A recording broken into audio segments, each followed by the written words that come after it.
अस्सलामुअलैकुम dear viewers. हमारा आज का टॉपिक है बैंक की जॉब।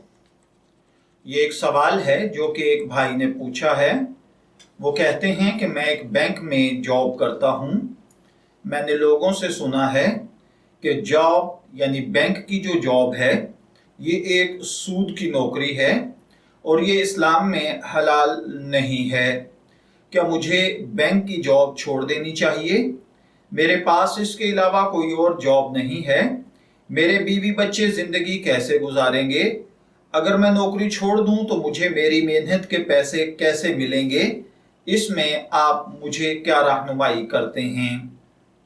देखिए भाइयों और बहनों, याद रखिए, बैंक की ऐसी जॉब जिसका ताल्लुक बराह रास्त सूदी मामलात से नहीं, ना उसका ताल्लुक सूदी मामलात से है, ना उसके लिखने से है, ना सूद पर गवाह बनने से है, तो ऐसी मुलाजमत इख्तियार करने की गुंजाइश है। अगर कोई शख्स और उसकी मुलाजमत का ताल्लुक बैंक में अगर बराह रास्त सूदी लेन देन से ना हो तो उसको इस मुलाजमत के इख्तियार रखने में, उससे हासिल शुदा आमदनी को इस्तेमाल करने में इस्लामी तौर पर, शरई तौर पर गुंजाइश है। लेकिन अगर साइल की मुलाजमत का ताल्लुक बराह रास्त सूदी मामलात से हो तो भाई को चाहिए कि वो ये मुलाजमत को जल्द से जल्द छोड़कर किसी दूसरी मुलाजमत को तलाश करे।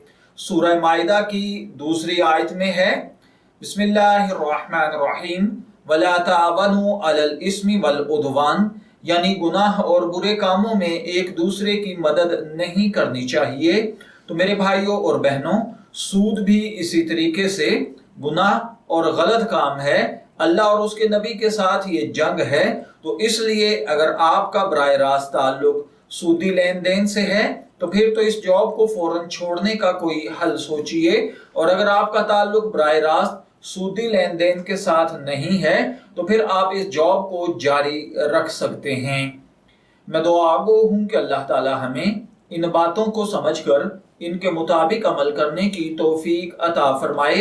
शब्बीर अहमद को इजाजत दीजिए, फिर हाजिर होंगे किसी नए टॉपिक के साथ।